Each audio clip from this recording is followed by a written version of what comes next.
کی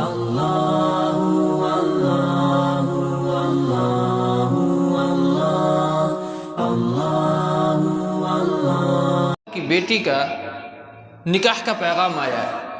حضرت علی فرماتے ہیں کہ اچھا، اور یہ چیز پے در پہ کئی دنوں تک چلتی رہی۔ تو آپ کی جو لونڈی تھی تو انہوں نے کہا کہ کیوں نہ آپ اللہ کے رسول صلی اللہ علیہ وسلم کے سامنے جا کر کے اس بات کا اظہار کرتے ہیں۔ تو حضرت علی فرماتے ہیں کہ مجھے تھوڑا سا خوف لاحق ہوا، اور میں یہ سوچ رہا تھا کہ میرے پاس ہے کیا جو میں انہیں دوں، جو میں انہیں عطا کروں گا۔ اللہ کے رسول صلی اللہ علیہ وسلم کے پاس حضرت علی جاتے تھے، پھر واپس آ جاتے تھے، جاتے تھے، آ جاتے تھے۔ ایک دن اللہ کے رسول صلی اللہ علیہ وسلم نے حضرت علی سے پوچھا کہ تم جو آئے ہو نکاح کے تعلق سے کچھ گفتگو کرنے کے لیے۔ حضرت علی فرماتے ہیں کہ اللہ کے رسول جی، آپ صلی اللہ علیہ وسلم نے اپنی بیٹی کا نکاح حضرت علی رضی اللہ تعالی عنہ سے کر دیا، لیکن آپ نے اس سے پہلے پوچھا کہ مہر میں ادا کرنے کے لیے کیا ہے تمہارے پاس، کیا مہر دو گے تم؟ آپ کے پاس کچھ بھی موجود نہیں تھا۔ تو اس کے بعد اللہ کے نبی نے فرمایا کہ وہ زرہ کہاں ہے جسے تم پہن کر کے جنگ کرتے ہیں؟ کہا اللہ کے رسول تو اپنے پاس موجود ہے۔ کہا جاؤ اسے فروخت کر دو۔ حضرت علی گئے، بازار میں فروخت کر دیا، اور وہاں سے جو قیمت حاصل ہوئی اسی سے کچھ مہر ادا کر دیا، کچھ گھر کی ضرورتوں میں لگا دیا۔ اللہ کے رسول صلی اللہ علیہ وسلم اپنی سب سے لاڈلی بیٹی، جس کے بارے میں حضرت عائشہ فرماتی ہیں کہ اتنا زیادہ محبت کرتے تھے آپ اپنی بیٹی فاطمہ سے رضی اللہ تعالی عنہ کہ جب بھی وہ مسجد میں آتی یا اپنے گھر میں آتی، اگر آپ صلی اللہ علیہ وسلم بیٹھے ہوتے تو آپ کھڑے ہو کر کے استقبال کرتے تھے اپنی بیٹی کا، اور پیشانی پر بوسہ دیتے تھے، اور جہاں آپ بیٹھے ہوتے تھے وہاں سے آپ ہٹ جاتے تھے اور وہاں بیٹھاتے تھے۔ یعنی اتنی محبت کرنے کے بعد بھی ایسے وقت میں آپ نے اپنی بیٹی فاطمہ کا نکاح حضرت علی سے کیا جب مدینہ کے اندر میں بڑے بڑے رؤساء صحابہ موجود تھے، حضرت طلحہ، عبد الرحمن ابن عوف، اور بھی کئی صحابہ ہیں جو اس وقت بڑے بڑے رئیس تھے۔ آپ چاہتے تو ایک اشارہ کرتے کوئی بھی صحابی بنت رسول کو اپنے عقد میں لینے سے انکار نہیں کر سکتا تھا، لیکن آپ نے اپنی بیٹی کا نکاح جو کیا وہ حضرت علی سے کیا۔ کچھ بھی موجود نہیں تھا ان کے پاس، لیکن ان کے پاس موجود کیا تھا؟ تقوی بے پناہ، محبت رسول بے پناہ۔ محبت رسول کا ہی تو نتیجہ ہے کہ سر پر کفن باندھ لی اور نبی کے بستر پر لیٹ گئے ہجرت کے اس سفر میں۔ جب اللہ کے رسول مکہ سے مدینہ کی طرف نکلے تو مکہ میں سو گئے اللہ کے رسول کے بستر پر۔ یہ محبت ہی کا تو تقاضا تھا، اور بے پناہ شجاعت مندی، دین اسلام کو پھیلانے کا بہت بڑا جذبہ یہ موجود تھا حضرت علی رضی اللہ تعالیٰ عنہ کے دلوں کے اندر میں۔ اس بنیاد پر آپ نے اپنی بیٹی کا نکاح حضرت علی سے کیا۔ نبی کی اس بیٹی کے نکاح سے تاثر یہ جاتا ہے امت محمد کو کہ نکاح ہمیں ایسے خاتون یا ایسے لڑکے سے کرنا چاہیے جو تقوی شعار ہو۔ آج بڑا افسوس ہوتا ہے اگر آپ قوم کا معائنہ کریں تو کچھ لوگ جائیں گے لڑکی دیکھنے یا لڑکا دیکھنے، جب وہاں سے واپس آتے ہیں تو کہتے ہیں لڑکا ٹھیک ہے، نماز روزے کا پابند بھی ہے، خاندان بھی بہتر ہے، کسی قسم کا کوئی نشہ نہیں ہے، لیکن گھر بہتر نہیں ہے، گھر بہتر نہیں ہے۔ اسی طریقے سے لڑکیوں کے تعلق سے بھی آتا ہے، سب چیز ٹھیک ہے، گھر صحیح نہیں۔ یعنی کہ آج یہ امت محمد صلی اللہ علیہ وسلم دین کے معاملات میں کمپرومائز کرنا گوارا کر سکتی ہے، لیکن دیندار لڑکی کو یا دیندار لڑکے سے نکاح کرنا گوارا نہیں کر پاتی۔ بڑے گھرانے کی لڑکی ہے، پیسہ بہت ہے، لیکن دیندار نہیں ہے، توحید پسند نہیں ہے، بدعت و خرافات اندر بھرا پڑا ہوا ہے، لیکن ہم لے آتے ہیں نکاح میں۔ لیکن اس کے مقابلے میں توحید پرست خاتون ہیں، لیکن اس کے باپ کے پاس وہ جائیداد اور وہ دولت نہیں ہے جو آپ کی عزت تقریب تعظیم کر سکے بہتر سے بہتر انداز میں، تو آپ وہ رشتہ چھوڑ کر کے چلے آتے ہیں۔ یہ تأثر اللہ کے رسول صلی اللہ علیہ وسلم کا نہیں ہے۔ اپنی بیٹی کا نکاح حضرت علی رضی اللہ تعالیٰ عنہ سے کیا ہے اللہ کے رسول صلی اللہ علیہ وسلم نے، جبکہ حضرت علی کے پاس مہر دینے کے لیے بھی ان کے زرع کے علاوہ کچھ بھی موجود نہیں تھا۔ جہیز میں اللہ کے رسول صلی اللہ علیہ وسلم نے اپنی بیٹی کو کیا دیا؟ ایک چادر، ایک تکیہ، وہ بھی کھجور کا چھالا بھرا ہوا تھا تکیے کے اندر، اور ایک مشکیزہ۔ حدیث کے الفاظ ہیں جہزہ، یعنی بیٹی کی شادی کی تیاری میں آپ صلی اللہ علیہ وسلم نے یہ 3-4 چیزیں ہیں جو آپ نے اپنی بیٹی کو دیا۔ اسی کو لوگ دلیل بنا کر کے جہیز کا ایک بہت بڑا پیمانہ سیٹ کرتے ہیں۔ اللہ کے نبی نے دیا نا اپنی بیٹی کو۔ اگر آپ غور کریں گے تو حضرت علی جو ہیں وہ نبی کی کفالت میں تھے۔ حضرت علی کی کفالت خود اللہ کے رسول کرتے تھے، تو کفیل کی ذمہ داری ہوتی ہے جس کی کفالت کر رہا ہے اس کے اخراجات کو سنبھالے۔ تو جب حضرت علی کے پاس وہ چیز نہیں تھی تو آپ نے دیا، تو گویا کہ آپ تو کفیل تھے، بحیثیت کفیل آپ نے دیا ہے۔ اس کو آپ نے کہاں جہیز کے لین دین پر سیٹ کر دیا، یعنی اپنے مقاصد کے لیے نبی کی حدیث کے اندر میں تعبیر کر لیتے ہیں۔ لیکن دنیا میں کر سکتے ہو، آخرت میں نہیں کر سکتے۔ بہرصورت اللہ کے رسول صلی اللہ علیہ وسلم کی بیٹی اپنے سسرال چلی جاتی ہے۔ نبی کی بیٹی سسرال جانے کے بعد چکی پیستی ہے، مشکیزہ پر پانی ڈھوتی ہے۔ بخاری کی روایت ہے 3705۔ واقعہ یہ ہے کہ حضرت فاطمہ اپنے گھر کی چکیاں خود چلاتی تھی، مشکیزہ میں پانی بھر کر کے خود لاتی تھی، جس کی وجہ سے آپ کے اس کمر پر نشان پڑ گئے تھے، آپ کے یہ ہاتھ کے اندر چھالے پڑ گئے تھے۔ کائنات کے شہنشاہ کی بیٹی ہے لیکن ہاتھ میں چھالے ہیں۔ آپ سمجھ سکتے ہیں کتنی خاکسار ہے، کتنی پاکیزہ اور کتنی سادہ لوح خاتون ہے۔ یہ تأثر جاتا ہے ہمیں۔ ایک مرتبہ کا واقعہ ہے کہ اللہ کے رسول صلی اللہ علیہ وسلم کے پاس کچھ غلام آتے ہیں۔ مسند احمد کی روایت ہے کہ حضرت فاطمہ کو معلوم ہوتا ہے کہ نبی صلی اللہ علیہ وسلم کے پاس کچھ غلام آئے ہیں، تو آپ نے سوچا کہ کیوں نہ ایک غلام کو نبی سے مطالبہ کر لیں، تاکہ غلام اگر آ جائے تو گھر کا جو کام ہے وہ تقسیم ہو جائے، بٹ جائے، تو محنت جو ہے وہ تھوڑی کم ہو جائے گی۔ حضرت فاطمہ پہنچ جاتی ہیں اللہ کے رسول صلی اللہ علیہ وسلم کے گھر پر، اور وہاں جا کر کے اپنی رودات سنانا چاہتی ہیں، لیکن آپ گھر پہ موجود نہیں تھے اللہ کے رسول صلی اللہ علیہ وسلم۔ تو آپ نے اپنی ماں حضرت عائشہ رضی اللہ تعالی عنہا سے کہا کہ سنا ہے کہ کچھ غلام آیا ہے، اگر میرے والد آئیں تو ان سے کہنا کہ آپ کی بیٹی آئی تھی اور ایک غلام کا مطالبہ کر رہی تھی۔ چلی گئی حضرت فاطمہ۔ جب اللہ کے رسول آئے تو پورا واقعہ حضرت عائشہ رضی اللہ تعالی عنہا نے آپ کو سنایا۔ آپ رکے بھی نہیں، سیدھے اپنی بیٹی کے گھر پہنچ گئے۔ واقعہ بیان کرنے سے قبل ایک بات یاد کر دوں کہ گفتگو آج چونکہ تھوڑی طویل ہو جائے گی تو تھوڑا سا اپنے آپ میں دھیرے رکھیں گے انشاءاللہ۔ اللہ کے رسول صلی اللہ علیہ وسلم سیدھے اپنی بیٹی کے گھر جاتے ہیں بئی صورت کہ حضرت علی اور حضرت فاطمہ بستر پر لیٹ چکے تھے۔ اللہ کے رسول جیسے ہی جاتے ہیں تو بیٹی اور داماد اٹھ کر کے بیٹھ جاتے ہیں، یہ احترام کا تقاضا ہے۔ اللہ کے نبی فرماتے ہیں اپنے داماد سے حضرت علی سے لیٹے رہو، اور آپ خود بستر پر بیٹھ جاتے ہیں۔ اس کے بعد فرماتے ہیں اللہ کے رسول صلی اللہ علیہ وسلم اپنی بیٹی فاطمہ سے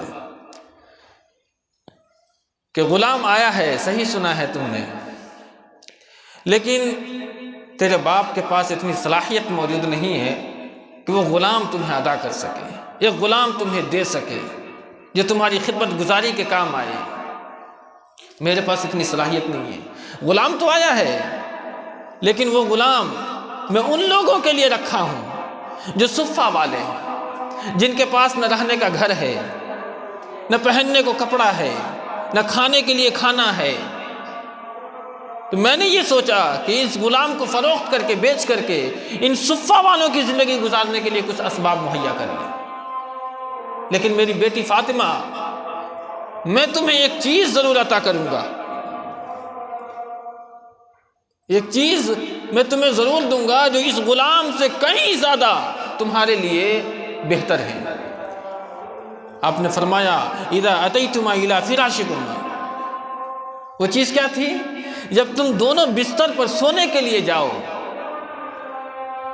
تو 33 مرتبہ سبحان اللہ، 33 مرتبہ الحمدللہ، 33 مرتبہ اللہ اکبر کہہ لیا کرو، یہ تمہارے لیے اس غلام سے کہیں زیادہ بہتر ہے۔ تم دن بھر کی تھکان میں محسوس ہو، پڑے ہوئے ہو، جب بستر پر جانے سے قبل یہ دعا پڑھ لیا کرو تو تمہاری ساری تھکان اللہ رب العالمین دور کر دے گا۔ اسی لیے اس تسبیح کو تسبیح فاطمہ کہا جاتا ہے۔ اس کے بعد حضرت علی فرماتے ہیں کہ پوری زندگی اس کے بعد سے کوئی رات ایسی نہیں گزری جس میں حضرت علی نے اس تسبیح کو نہ پڑھا۔ اتباع رسول کا جذبہ دیکھیں، محبت رسول کا یہ جذبہ، کوئی رات اس کے بعد ایسی نہیں گزری جس میں حضرت علی نے یہ تسبیح نہ پڑھی بستر پر لیٹنے سے قبل۔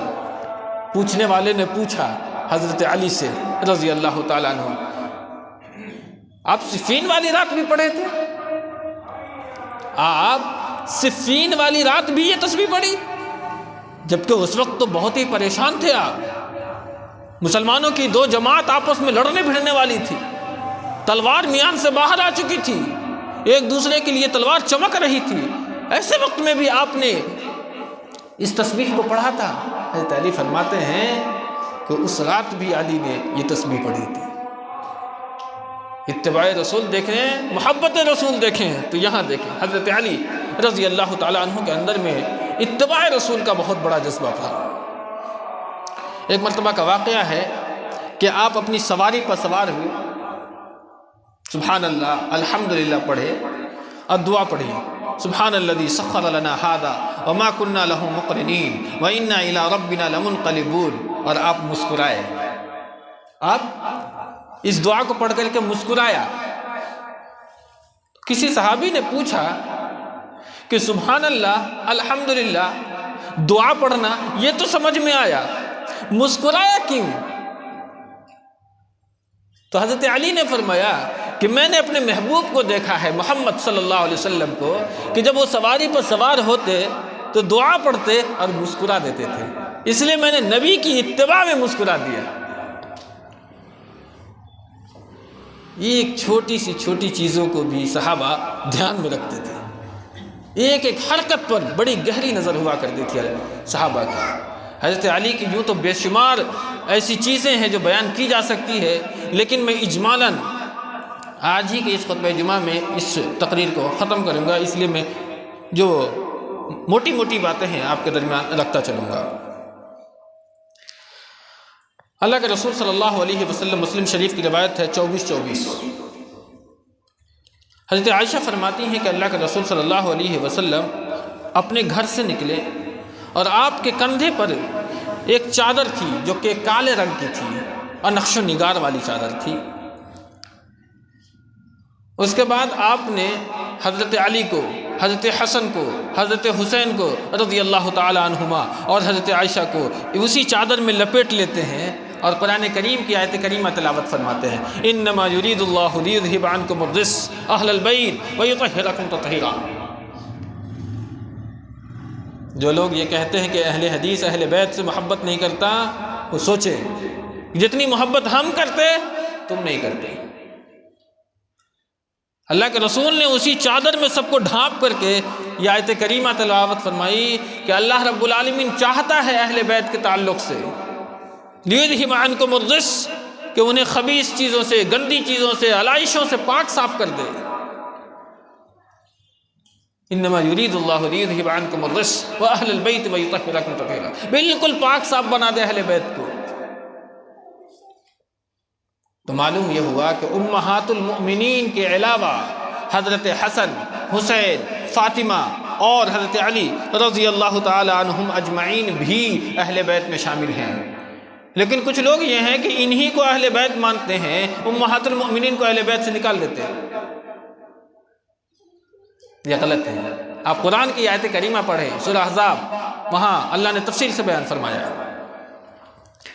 حضرت علی کی فضیلت کے تعلق سے چند روایات آپ کے ذہن میں گوشے گزار کر دوں۔ غزوہ تبوک کے موقع پر اللہ کے رسول صلی اللہ علیہ وسلم نے آپ کو ایک ذمہ داری دی۔ تبوک سے پہلے بہت ساری جنگیں ہوئی ہیں، ان تمام جنگوں میں حضرت علی موجود تھے۔ بدر کے بعد احد بھی ہوئی، احد میں بھی اللہ کے رسول صلی اللہ علیہ وسلم کا پورا دفاع حضرت علی نے کیا تھا۔ بیعت رضوان میں بھی آپ شامل ہیں، صلح حدیبیہ میں بھی آپ شامل ہیں، یعنی کہ جتنی بھی جنگیں ہوئی ہیں تبوک سے قبل آپ تمام جنگوں میں شامل تھے۔ غزوہ تبوک کے موقع پر آپ صلی اللہ علیہ وسلم نے کہا کہ حضرت علی میں تمہیں ایک ذمہ داری دینا چاہتا ہوں۔ آپ نے فرمایا کہ میں تمہیں اپنا جانشین بنانا چاہتا ہوں۔ کس لیے؟ کہ صحابہ کرام کی جو جماعت ہے وہ تبوک کے لیے روانہ ہو رہی ہے، اس صورت میں تم مدینہ میں ٹھہر جاؤ، اس لیے کہ مدینہ میں بھی رہنا ضروری ہے، نہیں تو دشمن تاک میں لگا ہوا ہے، کبھی بھی مدینہ پر حملہ آور ہو سکتا ہے۔ تو آخر ان لوگوں کی، خواتین کو سنبھالنے کی ذمہ داری، ان کی نگہداشت کے لیے کسی نہ کسی کو تو رہنا ہے، اس لیے مدینہ میں تم موجود رہو۔ اس وقت حضرت علی نے فرمایا تھا، اللہ کے رسول صلی اللہ علیہ وسلم سارے صحابہ جنگ کے لیے کمر کس چکے ہیں اور میں ان بچے اور عورتوں کے درمیان رہوں۔ اس وقت اللہ کے رسول نے فرمایا تھا کہ علی کیا تم اس بات پر خوش نہیں ہو کہ تمہارا بھی وہی مقام ہو جائے جو مقام ہارون کا موسیٰ کی نظر میں تھا علیہ السلام۔ اے علی کیا تم اس بات پر خوش نہیں ہو کہ تمہارا بھی وہی مقام ہو جائے جو مقام ہارون علیہ السلام کا حضرت موسیٰ کی نظر میں تھا۔ اس لیے کہ جب حضرت موسیٰ کوہ طور پر گئے تو اپنا جانشین کسے بنایا تھا؟ حضرت ہارون علیہ السلام کو۔ آج اللہ کا رسول تبوک کے لیے روانہ ہو رہا ہے اور تمہیں جانشین مدینہ کا مقرر کر رہا ہے۔ اس کے بعد اللہ کے رسول صلی اللہ علیہ وسلم تبوک کے لیے روانہ ہوئے اور حضرت علی رضی اللہ تعالی عنہ یہ مدینہ میں مقیم رہے۔ یہاں اعتراض ہوتا ہے، یہیں پر لوگ اپنی روٹیاں سیکتے ہیں۔ اسی حدیث کو بیان کرنے کے بعد کیا روٹیاں سیکتے ہیں کہ دیکھیے اللہ کے رسول نے فرمایا ہے، کیا فرمایا ہے کہ میں تمہیں اپنا جانشین بنانا چاہتا ہوں۔ اس کا مطلب یہ ہے کہ نبی کے اس دنیا سے جانے کے بعد علی رضی اللہ تعالیٰ عنہ کو خلافت کے منصب پر بیٹھانا چاہیے۔ شاید وہ یہ بھول گئے کہ یہ ایک تمثیل ہے۔ اور آپ کے علم میں اضافہ کر دوں کہ حضرت موسیٰ کے جانشین حضرت ہارون نہیں تھے، اس لیے کہ حضرت موسیٰ کے زندہ رہتے ہوئے حضرت ہارون اس دنیا سے رحلت کر گئے۔ حضرت موسیٰ کا جانشین کون بنا؟ حضرت یوشع ابن نون۔ حضرت موسیٰ علیہ السلام کے جانے کے بعد خلافت یوشع ابن نون نے سنبھالی تھی۔ اور حضرت علی رضی اللہ تعالیٰ عنہ کو جب یہ بات اللہ کے رسول ارشاد فرما رہے ہیں تو آخری جملہ ہے کہ سنو، ہارون علیہ السلام اللہ کے نبی تھے، لا نبی بعدی، میرے بعد کوئی نبی نہیں ہوگا، میرے بعد کوئی نبی نہیں ہوگا۔ اور جانشین بنانا، ساتھی بنانا، یہ تو کئی مقام ایسا ہوا ہے کہ حضرت علی کو جانشین بنایا گیا۔ حضرت عمر جب بھی روانہ ہوتے تھے کہیں فلسطین کے لیے وغیرہ وغیرہ کے لیے تو آپ کو اپنا جانشین مقرر کر دیتے تھے۔ تو اس حدیث سے اپنا الو سیدھا کرنا کہ نعوذ باللہ حضرت ابوبکر صدیق نے حضرت علی کے حق کو غصب کر لیا، یہ آپ کے خام خیالی ہے، یہ آپ کا غلط اور باطل استدلال ہے۔ اس سے کہیں سے بھی یہ ثابت نہیں ہوتا کہ نبی صلی اللہ علیہ وسلم کے بعد جانشین یعنی خلیفہ حضرت علی کو بنانا چاہیے تھا۔ میں آپ کو دلیل سے ثابت کروں گا۔ دوسری حدیث مسلم شریف کی روایت ہے، حدیث نمبر 78۔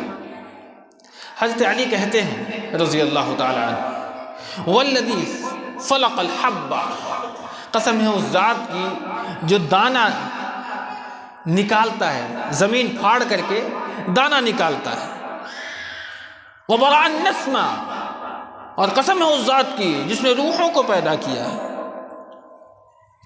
انہ لعہد النبی صلی اللہ علیہ وسلم الیہ، اس لیے کہ محمد رسول اللہ صلی اللہ علیہ وسلم نے مجھ سے وعدہ کیا تھا۔ کیا وعدہ کیا؟ اللہ یحبنی الا مؤمن، کہ جو مجھ سے محبت کرے گا وہی مومن ہوگا، ولا یبغضنی الا منافق، اور مجھ سے جو بغض رکھے گا وہ منافق ہوگا۔ یہ حدیث ہے مسلم شریف کی۔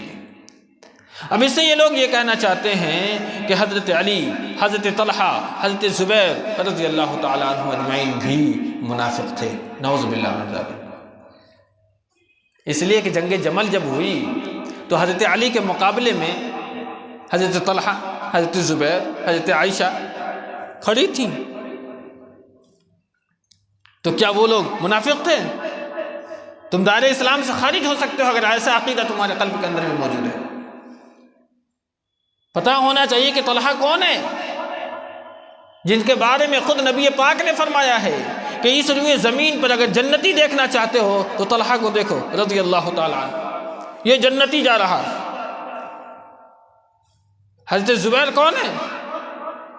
حواری رسول صلی اللہ علیہ وسلم، اور حضرت عائشہ آپ کی سب سے محبوبہ بی بی رضی اللہ تعالیٰ عنہ، انہیں تو منافق کہہ سکتے ہو۔ وقت اگر گوارا ہو، یعنی وقت موجود ہوتا تو میں اس بارے میں بھی وہ روایت پیش کرتا جو لوگ کتا بھونکنے والی روایت یہاں پر ڈالتے ہیں، لیکن بہر صورت اس حدیث سے یہ کہا جاتا ہے کہ جو علی سے محبت کرے گا رضی اللہ تعالیٰ عنہ وہی مومن ہے، اور جو علی سے بغض رکھے گا وہ منافق ہے۔ یہ تو میرا بھی عقیدہ ہے، یہ میرا عقیدہ ہے کہ جو شخص حضرت علی رضی اللہ تعالیٰ عنہ سے محبت کرتا ہے وہی مومن ہے، اور جو ان سے نفرت کرتا ہے وہ منافق ہے۔ یہ عقیدہ ہمارا بھی ہے، لیکن کیا آپ نے تاریخ کی کسی کتابوں میں، حدیث کی کسی کتابوں میں یہ ثابت کر کے آپ دکھائیں کہ کیا حضرت طلحہ نے، حضرت زبیر نے، حضرت عائشہ نے کبھی اللہ کے یہ حضرت علی کے لیے کوئی بغض رکھی، کوئی عداوت رکھی، کوئی دشمنی رکھی، کبھی ان کے خلاف کہا؟ نہیں کہا۔ یا حضرت علی نے کبھی ان لوگوں کے خلاف کہا؟ نہیں کہا۔ ثابت نہیں کر سکتے آپ، تو اس سے معلوم ہوتا ہے کہ یہ لوگ آپس میں بھائی بھائی موجود تھے۔ تیسری روایت غزوہ خیبر۔ خیبر کے تعلق سے اللہ کے رسول صلی اللہ علیہ وسلم نے، یہ بخاری شریف کی روایت ہے، آپ نے فرمایا تھا لَأُعْطِيَنَّ هَذِهِ الرَّأْيَةَ غَدًا رَجُلٍ يَفْتَحَ اللَّهُ عَلَى يَدَيْهِ۔ اللہ کے رسول نے فرمایا تھا کہ اسلام کا یہ جھنڈا میں کل ایسے آدمی کو دوں گا جس کے ہاتھوں پر اللہ رب العالمین خیبر فتح کرے گا۔ یحب اللہ ورسولہ، تو اللہ اور اس کا رسول اس سے محبت کرتا ہے، اور وہ اللہ اور اس کے رسول سے محبت کرتے ہیں۔ یہ حدیث بخاری شریف کی ہے، حدیث نمبر 4305۔ اس حدیث میں اللہ کے رسول صلی اللہ علیہ وسلم نے جب یہ کہا کہ اسلام کا جھنڈا، یہ علم جو ہے اس شخص کے ہاتھ میں دیا جائے گا جس کے ہاتھوں پر اللہ خیبر فتح کرے گا، اور صورت کیا بتلائی؟ اللہ اور اس کا رسول اس سے محبت کرتا ہے، اور وہ اللہ اور اس کے رسول سے محبت کرتے ہیں۔ حضرت عمر فاروق رضی اللہ تعالیٰ عنہ کہتے ہیں کہ زندگی میں کبھی بھی مجھے کسی عہدے کی طلب نہیں ہوئی، لیکن اس رات میں نے سوچا کہ اگر یہ چیز، یعنی یہ فضیلت ہمیں نصیب ہو جاتی تو میں اپنی زندگی کا سب سے بڑا سرمایہ حاصل کر لیتا۔ پوری رات صحابہ کرام نے بے چینی میں گزاری ہے، کسے ملے گا جھنڈا، کسے ملے گا جھنڈا، کسے ملے گا جھنڈا۔ عجیب کیفیت رہی ہوگی اس وقت، پوری رات صحابہ سو نہیں پائے، آخر جھنڈا کسے ملے گا۔ صبح ہوئی، جب صبح ہوئی تو سارے صحابہ پہنچے، بے چین ہیں کس کے ہاتھ میں یہ علم دیا جائے گا۔ اس وقت اللہ کے رسول صلی اللہ علیہ وسلم نے پوچھا این علی ابن ابی طالب، علی ابن ابی طالب کہاں ہے؟ صحابہ نے فرمایا کہ اللہ کے رسول صلی اللہ علیہ وسلم ان کی آنکھوں میں کافی تکلیف ہے اور وہ کافی پریشان ہیں، اس لیے وہ یہاں شامل نہیں ہو پائے ہیں۔ اللہ کے رسول نے فرمایا کہ بلاؤ اسے۔ آپ کو بلایا گیا اور آپ نے اپنا مبارک لعاب ان کی آنکھوں میں لگایا اور وہ ایسے ٹھیک ہو گئے جیسے کوئی بیماری ہی نہیں تھی۔ یہ نبی کے لعاب کا برکت ہے۔ اور اس کے بعد وہ علم جو ہے اسلام کا حضرت علی کے ہاتھوں میں تھمایا اللہ کے رسول صلی اللہ علیہ وسلم نے۔ اس کے بعد حضرت علی پوچھتے ہیں کہ اللہ کے رسول ڈائریکٹ جنگ کر دوں؟ کہ نہیں، دھیرے رکھو، آرام سے جانا، چونکہ خیبر کے بہت سارے دروازے تھے اور بڑے مضبوط قلعے تھے وہاں، اس لیے آرام سے اس کی حد میں پہنچو اور سب سے پہلے اسے دعوت دینا۔ کس چیز کی؟ اسلام کی۔ اگر وہ اسلام کو قبول کر لیں تو ٹھیک ہے، نہ قبول کریں تو جنگ کے لیے پھر تیار رہنا، جنگ کرنے کے لیے آمادہ ہو جانا۔ حضرت علی جب سرحد پر پہنچ جاتے ہیں تو وہاں خیبر کا ایک بہت بڑا پہلوان جس کا نام مرحب تھا وہ سامنے آتا ہے اور وہ کہتا ہے قد علمت خیبر انی مرحب، خیبر جانتی ہے کہ میں مرحب ہوں، اور میری تلوار کی، میرے بہادری کی، میرے جنگجوئی کا تجربہ، جب میری تلوار میدان جنگ کے اندر میں چمکتی ہے تو لوگ کہتے ہیں کہ یہ مرحب پہلوان میدان جنگ میں آ چکا ہے۔ یہ شعر کا انداز ہے ان کا کہ قد علمت خیبر انی مرحب شاک السلاح بطل مجرب، یہ مرحب نے کہا تھا۔ تو حضرت علی نے بھی شعریہ انداز میں ان کا جواب دیا تھا، وہ جواب تھا انا الذی سمتنی امی حیدرا۔ یہ جواب ہے حضرت علی رضی اللہ تعالیٰ عنہ کا۔ آپ نے فرمایا کہ میں وہ شخص ہوں کہ میرا نام میری ماں نے حیدر رکھا ہے۔ حیدر ایک شیر کا نام ہے۔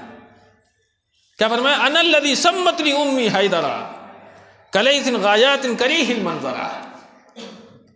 یہ حضرت علی نے فرمایا کہ میں وہ شخص ہوں جس کی ماں نے اس کا نام کیا رکھا؟ حیدر رکھا ہے، جنگل کی شیر کی طرح خوفناک ہوں اور اینٹ کا جواب پتھر سے دیتا۔ یہ حضرت علی نے یہ جملہ ارشاد فرمایا اور اس کے بعد مرحب پر وار کیا اور مرحب وہیں ڈھیر ہو گیا۔ تفصیل کے لیے دیکھنا ہو تو ڈاکٹر محمد علی الصلابی کی ایک کتاب ہے علی ابن ابی طالب کے کارنامے شخصیت، وہ پوری تفصیل سے وہاں انہوں نے اس پورے واقعہ کو نقل فرمایا ہے۔ چوتھی روایت حضرت علی کی فضیلت کے تعلق سے من کنت مولاہ فعلی مولا، یہ وہ روایت ہے جسے لوگ بہت کوٹ کرتے ہیں۔ اس روایت میں کہتے ہیں کہ جو علی سے محبت کرتے ہیں، جو علی کا مولا ہے علی اس کا مولا ہے، میں علی کا مولا ہوں اور علی اس کا مولا ہے۔ اب مولا کے کیا معنی؟ مولا کے بے شمار معنی۔ مولا کا معنی مالک، مولا کا معنی رب، مولا کا معنی غلام، مولا بھتیجے کو بھی کہا جاتا ہے، مولا یہ آزاد کردہ غلام کو بھی کہا جاتا ہے، مولا کے معنی محبوب کے بھی ہوتے ہیں، مولا کے معنی رب کے بھی ہوتے ہیں۔ کتنے معنی لوگ ہیں؟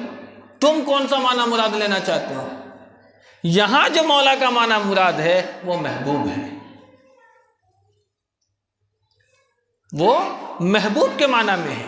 لیکن لوگوں نے اس سے یہ مطلب نکالا، خصوصاً شیعوں نے کیا نکالا کہ یہاں دیکھیے اللہ کے رسول فرما رہے ہیں من کنت مولا فعلی مولا، کہ میں جس کا مولا ہوں علی اس کا مولا ہے۔ مطلب یہ ہے کہ میرے جانے کے بعد علی کو خلافت ملنی چاہیے تھی، یہ راستہ نکالا انہوں نے، اور خلافت کے منصب پر جو حضرت ابوبکر صدیق رضی اللہ تعالیٰ عنہ بیٹھ گئے، انہوں نے حضرت علی کے حق کو چھین لیا۔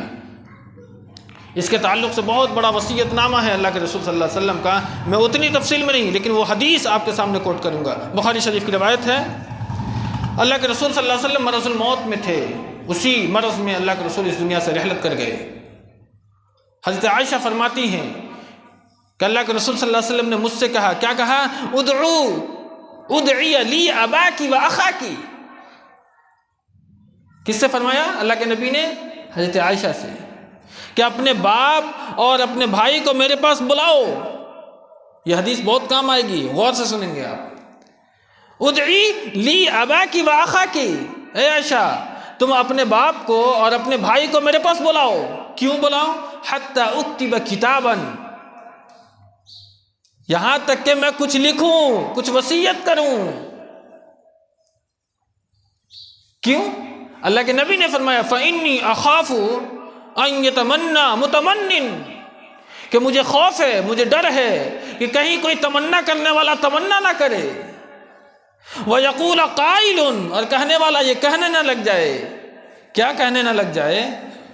انا اولا، کہ میں سب سے بہتر ہوں، یعنی میں خلیفہ بننے کا حقدار ہوں۔ یہ اشارہ اس حدیث کی، بخاری کی روایت ہے یہ۔ وہاں تو احتمال ہے، ٹھیک ہے، من کنت مولا فعلی مولا، کئی احتمال ہو سکتے ہیں، کئی مطلب نکل سکتے ہیں، لیکن اس حدیث کا کوئی مطلب نہیں نکل سکتا۔ اس میں صاف واضح کیا اللہ کے رسول صلی اللہ علیہ وسلم نے کہ میرے اس دنیا سے جانے کے بعد خلافت کا منصب ابو بکر صدیق کے ہاتھوں میں آئے گا۔ اس کے بعد تبصرہ سنیں آپ، حضرت عائشہ فرماتی ہیں کہ جب اللہ کے نبی نے فرمایا کہ مجھے ڈر ہے، خوف ہے کہ ان یتمنی متمن، کہ کوئی تمنا کرنے والا یہ تمنا نہ کرے، وَيَقُولَ قَائِلٌ، کہ کوئی کہنے والا یہ نہ کہے انا اولا، کہ میں خلافت کا سب سے بڑا حقدار ہوں۔ اس کے بعد تبصرہ ہے وَيَأْبَى اللَّهُ وَالْمُؤْمِنُونَ إِلَّا أَبَا بَكْرٍ، مگر ابو بکر کی خلافت کے سوا نہ ہی اللہ کسی کی خلافت کو تسلیم کرے گا اور نہ ہی مسلمان کسی کی خلافت کو تسلیم کرے گا۔ اب دیکھ لیں، اس میں تو پوری وضاحت کر دی کہ نہ ہی اللہ کسی کی خلافت کو تسلیم کرے گا اور نہ ہی مسلمان کسی کی خلافت کو تسلیم کرے گا۔ ظاہر سی بات ہے کہ نبی صلی اللہ علیہ وسلم جب اس دنیا سے رحلت کر گئے تو مسلمانوں نے بالاتفاق حضرت ابو بکر صدیق کو منصب خلافت پر بیٹھا دیا۔ تو اس حدیث سے وہ اعتراض جو لوگ کرتے ہیں وہ اس کا اعتراض دور ہو جاتا ہے۔ اب ایک اور چیز ہے یہاں کہ جب حضرت ابو بکر کی خلافت قائم ہوئی تو کیا حضرت علی ناراض تھے ابو بکر صدیق سے؟ تو ہاں، ناراض تھے۔ اہل حدیث کی خوبی ہے، کوئی بات چھپاتا نہیں، ہر بات واضح کرتا ہے، لیکن اس کی پوری تشریحات کرتا ہے۔ حضرت ابو بکر صدیق رضی اللہ تعالیٰ عنہ کو جب خلافت کے منصب پر بیٹھایا گیا تو مشورہ ہوا تھا۔ یہ بات کب کھلی؟ جب نبی کی وفات کے 6 مہینے کے بعد حضرت فاطمہ رضی اللہ تعالیٰ عنہ، یعنی آپ کی لخت جگر کا جب انتقال ہو جاتا ہے تو حضرت علی طلب کرتے ہیں کسے؟ ابو بکر صدیق کو رضی اللہ تعالیٰ عنہ، بلاتے ہیں کہ میرے گھر آئیے۔ قوم کا خلیفہ حضرت علی اپنے گھر پر بلا رہے ہیں، کچھ سمجھ رہے ہیں؟ یہ محبت ہے۔ قوم کا خلیفہ گھر جاتے ہیں، کس کے؟ حضرت علی کے، اپنی رعایا کے۔ آپ بیٹھتے ہیں، جاتے ہیں حضرت علی کے گھر پر بیٹھتے ہیں، اس کے بعد حضرت علی کھڑے ہو کر کے خطاب کرتے ہیں اور خوب تعریف کرتے ہیں کہ آپ کی جتنی بھی فضیلت بیان ہوئی ہے حضرت علی کا اس پر کوئی انکار نہیں، لیکن آپ سے مجھے ایک شکایت ہے۔ شکایت یعنی ان دونوں کی بات بھی سنیں گے نا تو آنکھ سے آنسو آ جائے۔ شکایت کیا ہے؟ کہ جب آپ کو خلافت کے منصب پر بیٹھانے کے لیے مشورہ ہوا تو علی کو اس مشورہ میں شامل نہیں کیا گیا۔ مجھے یہ بس یہ اعتراض ہے، اس لیے کہ میں نبی کا رشتہ دار ہوں، میں نبی کا قرابت دار ہوں، مجھے اس مشورہ میں نہیں لیا گیا۔ میرا یہ اعتراض ہے، میرا یہ اشکال ہے۔ اس کے بعد پھر حضرت ابو بکر صدیق وہیں خطبہ دیتے ہیں اور آپ کہتے ہیں کہ علی رضی اللہ تعالیٰ عنہ، میں کب یہ کہا کہ حضرت علی نبی کا قرابت دار نہیں ہے؟ ابو بکر رضی اللہ تعالیٰ عنہ یہ کہتے ہیں کہ حضرت علی اور نبی کے رشتہ داروں سے ابو بکر اتنی محبت کرتا ہے جتنا اپنے رشتہ داروں سے بھی محبت نہیں کرتا۔ یہ ہے صحابہ کرام کے درمیان محبت کی ایک مثال۔ اس کے بعد حضرت علی اور ابو بکر صدیق مسجد نبوی آتے ہیں، وہاں بیعت نہیں کی آپ نے۔ بیعت کہاں کی؟ تمام صحابہ کے بیچ آ کر کے، اور پھر مسجد نبوی میں حضرت علی خطاب کرتے ہیں اور اس کے بعد پھر حضرت ابو بکر خطاب کرتے ہیں۔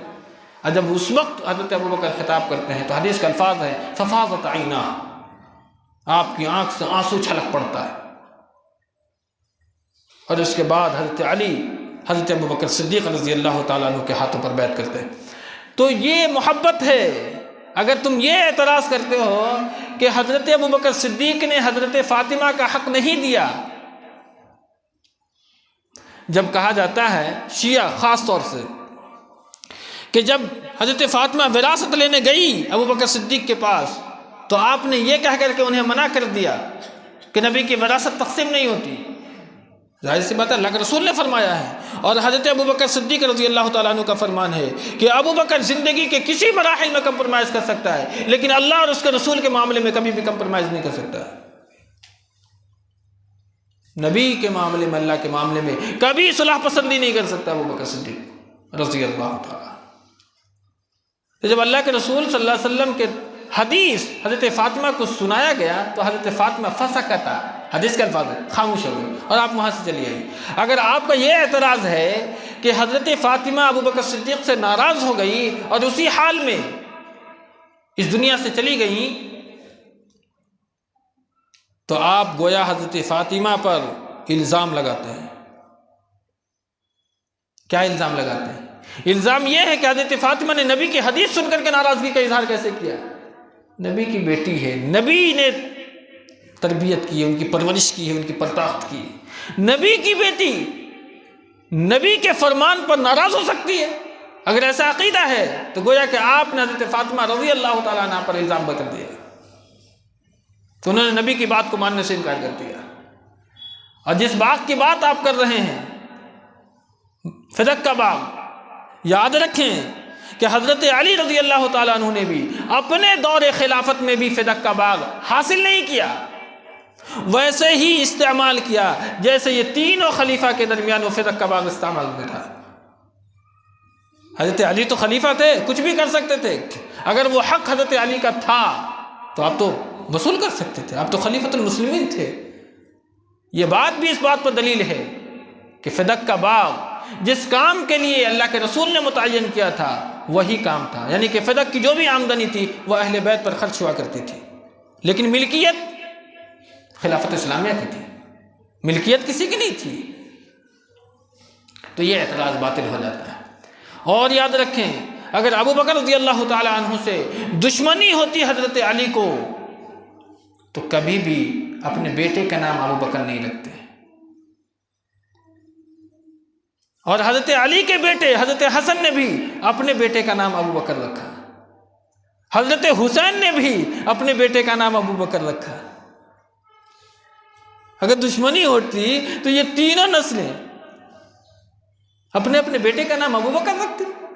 کبھی نہیں رکھ سکتی تھی۔ اب میں چند باتیں آپ کے درمیان رکھ کر کے ختم کرتا ہوں۔ حضرت علی کے ایک بیٹے ہیں محمد بن حنفیہ رحمہ اللہ، تابعی ہیں۔ ایک دن وہ اپنے باپ سے پوچھتے ہیں کہ روئے زمین پر نبی کے بعد سب سے افضل کون؟ تو حضرت علی فرماتے ہیں کہ روئے زمین پر نبی کے بعد سب سے افضل ذات ابوبکر صدیق کی ہے رضی اللہ تعالیٰ۔ یہ حضرت علی کے بیٹے ہیں محمد بن حنفیہ۔ اس کے بعد آپ پوچھتے ہیں اس کے بعد کون؟ تو آپ نے فرمایا حضرت عمر رضی اللہ تعالیٰ۔ محمد بن حنفیہ کہتے ہیں کہ اس کے بعد میں نے سوچا کہیں میرا باپ یہ نہ کہنے لگے کہ اس کے بعد میں ہوں، یہ عثمان غنی ہیں۔ تو انہوں نے یہ سوال پوچھنے سے پہلے جواب دے دیا کہ اس کے بعد تو آپ ہیں۔ کہا کہ نہیں میں تو ایک فرد ہوں، میں تو ایک عام انسان ہوں۔ ابوبکر صدیق کے بعد سب سے افضل ترین ذات حضرت عثمان غنی کی رضی اللہ تعالیٰ، میں تو ایک فرد ہوں۔ یہ خود حضرت علی کا فرمان ہے۔ اب آپ بتائیں اگر محبت نہیں ہوتی، دشمنی ہوتی تو افضل ترین لوگوں کی لسٹ میں حضرت ابوبکر کا نام شامل ہوتا؟ کبھی نہیں ہو سکتا تھا۔ جنگ جمل اور جنگ صفین جو ہوئی تھی، کیوں ہوئی؟ میں 2-3 باتیں اس ضمن میں عرض کر کے آپ کے ذہن میں وہ چیز بیٹھانا چاہتا ہوں کہ آپ کو بھی یہ معلومات ہو جائے۔ جنگ جمل جنگ صفین کوئی ایسے ہی نہیں ہو گئی، بلکہ اس کے بارے میں اللہ کے رسول صلی اللہ علیہ وسلم کی پیشین گوئی ہے۔ جنگ جمل کے بارے میں اللہ کے نبی نے فرمایا تھا لا تقوم الساعہ، قیامت اس وقت تک قائم نہیں ہوگی جب تک مسلمانوں کی دو عظیم جماعتیں نہیں لڑیں گی، اور وہ جنگ کوئی معمولی نہیں، بہت بڑی جنگ ہوگی، لیکن دونوں کا دعویٰ ایک ہوگا۔ ایک، آپ سمجھیں، دو آدمی اگر آپس میں لڑ رہے ہوں تو دعویٰ ایک ہو سکتا ہے؟ نہیں ہو سکتا بھائی، دعویٰ تو دو ہوگا، سب اپنے اپنے دعویٰ کے لیے لڑتا ہے۔ لیکن نبی نے کیا فرمایا؟ ایک بڑی عظیم جنگ ہو گئی مسلمانوں کی، لیکن دونوں کا دعویٰ ایک ہوگا۔ ظاہر سی بات ہے جنگ جمل میں دعویٰ کیا تھا؟ ایک ہی تھا کہ قاتلان عثمان سے بدلہ لیا جائے، دونوں فریق کا دعویٰ تھا۔ چونکہ حضرت طلحہ نے، حضرت زبیر نے، حضرت عائشہ نے حضرت علی سے یہی کہا تھا کہ آپ فوراً قاتلان عثمان کا بدلہ لیں، اسے قتل کریں۔ حضرت علی نے فرمایا تھا کہ میں خلیفہ ہوں، آپ میری بات مانیں، میں اس کا بدلہ لوں گا، لیکن اس وقت نہیں، اس لیے کہ باغیان عثمان تو میرے قریب بیٹھے ہوئے ہیں، میں بدلہ کیسے لے سکتا ہوں، مجھے تھوڑا سا وقت دیں۔ لیکن بات کو سمجھنے میں غلط فہمی ہو گئی، اس بنیاد پر مجھے جنگ جمل ہوئی۔ اس کے بعد ایک اور روایت پیش کر دیں، حضرت ابو بکر فرماتے ہیں کہ ممبر رسول پر خود نبی صلی اللہ علیہ وسلم کھڑے ہیں، اور آپ کے ایک طرف حسن ابن ابی طالب رضی اللہ تعالیٰ عنہ کھڑے ہیں، بیٹھے ہیں۔ آپ نے خطبہ کے دوران بار بار حسن ابن ابی طالب کی طرف دیکھ رہے ہیں۔ اس کے بعد آپ نے ایک جملہ ارشاد فرمایا کہ مسلمانوں کے دو لوگ آپس میں لڑیں گے، اس میں منصف یعنی صلح جو کرائے گا وہ میرا بیٹا ہوگا، یعنی حضرت حسن رضی اللہ تعالیٰ عنہ۔ اور ہم جانتے ہیں کہ صلح کیا کس نے؟ حضرت حسن ابن ابی طالب نے۔ تیسری ایک اور بات ہے جس کے تعلق سے یہ آتا ہے کہ صفین کی جو جنگ ہوئی تھی اس میں کہا جاتا ہے کہ امیر معاویہ سے حضرت علی کو دشمنی تھی، کبھی نہیں۔ حضرت علی فرماتے ہیں کہ ان کے بیٹے فرماتے ہیں کہ میرے باپ نے صفین کے وقت میں جب مسلمان کٹ رہے تھے اس وقت حضرت علی نے فرمایا تھا کہ کاش اس جنگ سے 20 سال پہلے میں اس دنیا سے چلا گیا ہوتا۔ نفرت کی آگ میں اگر لڑائی ہوتی تو ایک آدمی اس طریقے کا جملہ ارشاد فرما سکتا ہے؟ کبھی نہیں کر سکتا ہے۔ اس لیے جو لوگ صحابہ کرام پر، خصوصاً خلیفۃ المسلمین پر اگر کسی قسم کا اعتراض کرتے ہیں تو دراصل انہیں اسلام کا، حدیث کا، تاریخ کا کوئی علم موجود نہیں ہے۔ اگر موجود ہوتا تو صحابہ پر کبھی بھی وہ اعتراض نہیں کرتے۔ اللہ رب العالمین سے دعا کرتے ہیں اللہ رب العالمین ہمیں آپ کو کتاب و سنت پر عمل کی توفیق بخشے، آمین۔ آخری بات یہ ہے کہ 21 رمضان المبارک کو حضرت علی رضی اللہ تعالی عنہ کو ایک خوارج نے، ایک خوارج عبد الرحمن ابن ملجم نے آپ کو فجر کی نماز کے وقت میں خنجر بھونک دیا آپ کے پیٹ کے اندر میں، اور اسی بیماری سے آپ اس دنیا سے رحلت کر گئے۔ اور اس بارے میں بھی اللہ کے نبی صلی اللہ علیہ وسلم کی پیشین گوئی ہے۔ وہ پیشین گوئی یہ تھی کہ اللہ کے رسول نے فرمایا تھا کہ دو مسلمان قوم جب آپس میں لڑیں گے تو ایک فرقہ نکلے گا جو حضرت علی کی مخالفت میں نکلے گا۔ کون فرقہ نکلا؟ وہ خوارج کا فرقہ۔ جب حضرت علی نے فرمایا تھا کہ ایک حکم ہماری طرف سے ہو جائے، ایک حکم امیر معاویہ کی طرف سے ہو جائے، دونوں آپس میں فیصلہ کر لیں، تو یہ خوارج کا فرقہ نکلا تھا جس نے کہا تھا کہ ہم انسانوں کی حاکمیت کو نہیں مانتا، حاکم تو اللہ رب العالمین ہے۔ اس کے بعد اللہ کے نبی نے فرمایا تھا کہ اس خوارج فرقہ سے جو لڑے گا اور اسے جو قتل کرے گا وہ حق کے سب سے زیادہ قریب ہوگا، یہ نبی نے فرمایا ہے۔ اور مقام نہروان پر خوارج سے لڑائی ہوئی، جنگ ہوئی، اور تمام کے تمام کو حضرت علی رضی اللہ تعالیٰ عنہ اور ان کی فوج نے قتل کیا تھا۔ تو معلوم یہ ہوا کہ امیر معاویہ بھی حق پر تھے اور حضرت علی بھی حق پر تھے، لیکن حق کے سب سے زیادہ قریب حضرت علی رضی اللہ تعالیٰ عنہ۔ یہ وہ ساری چیزوں کا خلاصہ ہے۔ اللہ رب العالمین ہمیں آپ کو کتاب و سنت پر عمل کی توفیق بخشے، آمین وآخر دعوانا الحمدللہ رب العالمین۔